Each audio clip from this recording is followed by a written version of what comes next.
It's a great opportunity to read in Romans, to read it slowly, and to try to understand the message. Okay, remember, Paul wrote the book of Romans to the church, those who believed in Rome, where he was hoping to go.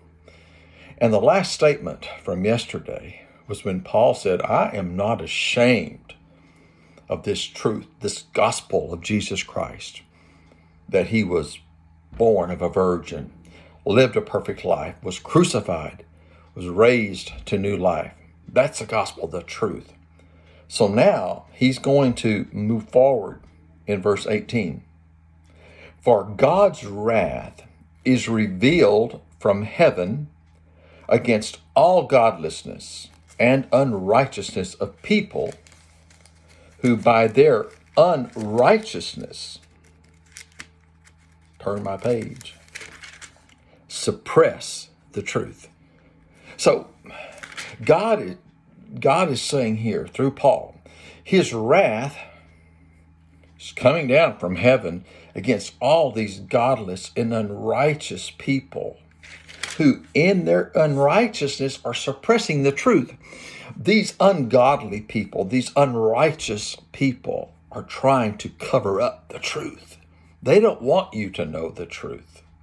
There are people that don't want you to know the truth. They don't want me to know the truth. They did not want the church in Rome to know the truth.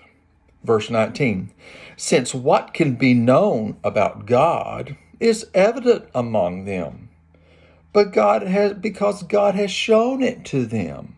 See, you're saying, since he's made it evident to the people, the ungodly, the unrighteous. They know of him.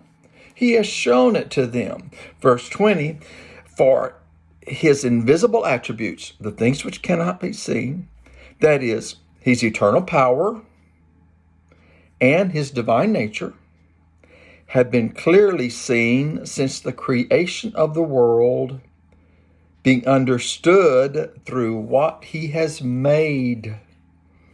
As a result, people are without excuse. You see, through what he has made, all of creation reveals this truth of the things about God, which we can't see. His divine nature, his power. No, we can't see those things with our eyes, but we're seeing it with our eyes through his divine nature that he has created. We see the results of God's power, the results of his divine nature through his creation. Even the ungodly and the unrighteous have seen that, and they suppress the truth. Verse 21. So like he said at the end of verse 20, as a result, they've seen it, they've known it, they have no excuse.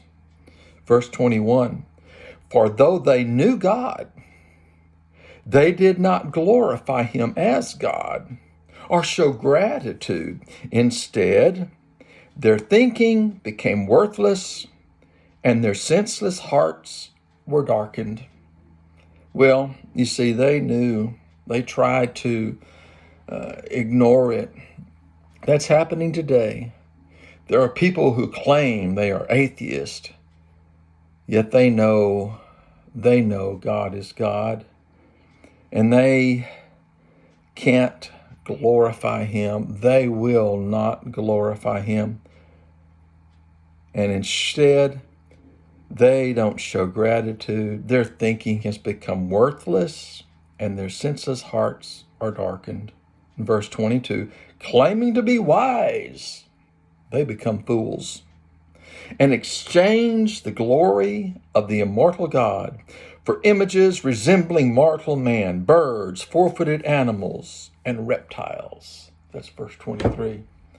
So they just refuse to accept this beautiful, divine God and his creation. And instead, they substitute images and all of these different things that are not him. Oh, let's be wise. Have faith. Believe him. By faith, do not substitute something not real for him. That's verse down through 23. Go back and read these first 23 verses again and put it together.